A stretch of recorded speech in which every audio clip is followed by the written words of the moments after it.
All right, guys, this is Doorbell Central coming back at you another YouTube video. I really appreciate all the love and support so far that I've had on my YouTube channel. I got my guy Nile with me today, talking Florida State football. Now, how you doing, buddy? I'm good, man. I'm good. I'm ready to talk some Seminole football, man. It's been a rough, obviously, time, especially in this off season, but things are looking better, so I'm happy about that. But yeah, man, I'm looking forward to kind of getting back into this season. Oh yeah, where can fans find you at on social media these days? They can still find me at Nola with Nile. I like to obviously just go over Seminole football as well as kind of bring in some of the older things that we've done, some of the things that we've done in the past, kind of how things in the landscaping is all kind of different and how things kind of played, as well as just a perspective of someone that's kind of bleed that garden and gold and kind of gone through all those different things in Doak and on the campus. So yeah, it's Nola with Nile. Let's do it this season, man. Oh yeah, man. We had a rough stretch the last time we went through these YouTube videos last year.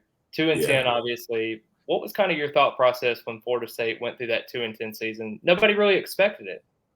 Yeah, it was rough. It was rough. Obviously, we saw firsthand, just like everyone else did, and we kind of just breaking down some of the things that some of these players kind of put on the field versus what they were saying they were going to do was rough. And as well as kind of the coaches and the staff and everyone, no one really met expectations by any means. There was maybe a couple players that did, and I definitely saw some growth from some towards the end of the season, but it was rough, especially when it's not what you expect.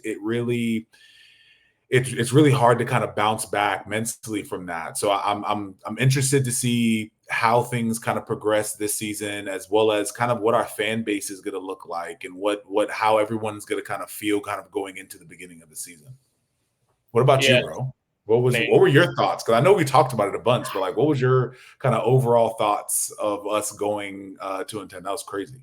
coming from a guy that had us going 9-3, had a humble beginnings with that.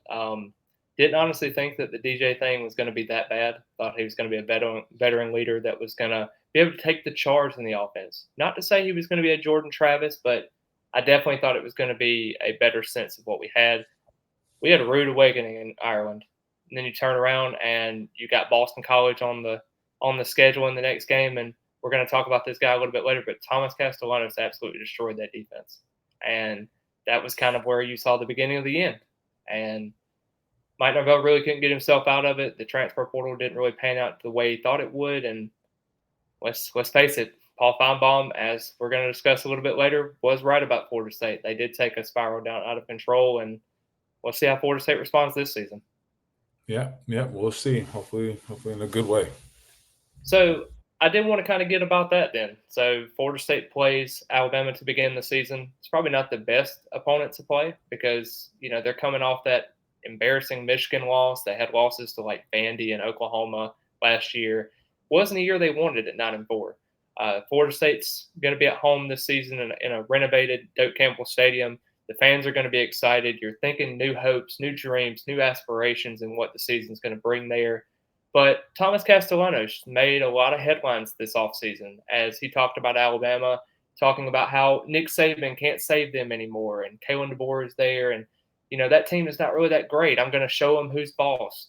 Do you like that confidence in what Castellanos said? Do you think this is more of like I guess you could say, like giving the Alabama team more motivation and headlines towards this, or what's kind of your thought process behind that? So I think you have two things going on here, right? You have one that is you want your guys to be confident, right? You want them to be confident. You want them to not really think that any opponent is too big, especially seeing as we're down. So it's kind of it's a kind of a double-edged sword there because you really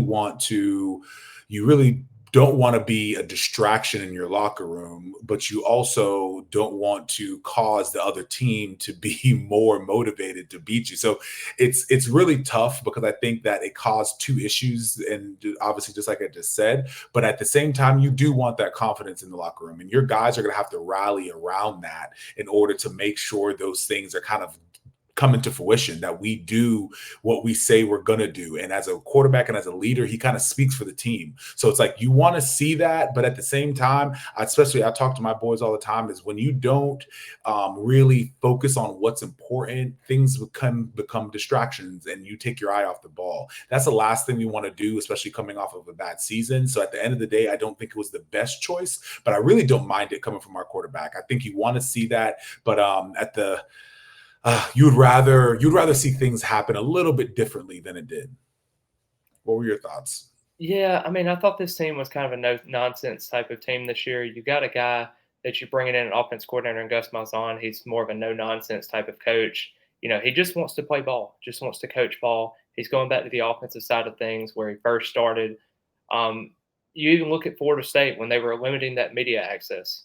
You thought that this was a team that just wanted to focus, put their heads in, making sure they're doing all the right things and doing everything that they're supposed to. But obviously, you're looking at these comments, and I mean, he is right. I mean, they're without Nick Saban now. This isn't a team that's won 5 or 6 national championships in the past 15 years. This is a Kalen DeBoer team who, while Kalen DeBoer is very good, they have a quarterback in Ty Simpson that I'm not really sure is going to pan out. Maybe he might, maybe he will. They have guys like Jeremy Bernard and also Ryan Williams as well, Isaiah Horton. There's a lot of playmakers in this offense, but in reality, I think Thomas Castellanos has always been a confident kid. You look at him coming out of high school. Mike Norvell recruited him as a running back. He's always had that chip on his shoulder. He went to UCF because he wanted the opportunity to play quarterback. Malzahn brought him in to that offense. Unfortunately, he was able to go over to Boston College, be a dynamic starter over there with Jeff Hafley. Unfortunately, he went to be the Packers defense coordinator, so he decided to stick around for another year in a Bill O'Brien offense that didn't really fit his skill set. So a lot of fans are kind of hating on him for being benched at Boston College because, I mean, it was a pro-style offense for a quarterback that was a dual-threat quarterback that really probably needed to be in a West Coast system. But unfortunately, that just wasn't really the case for him. He went to Florida State where it kind of fits his skill set better. I love the confidence. I think that this is the better team than Boston College, even though that Boston College team absolutely embarrassed us last year. I do think the overall perception of Florida State, getting talent, more talent in, I just think that talent's got to gel well together. And I think we can be able to be competitive against Alabama.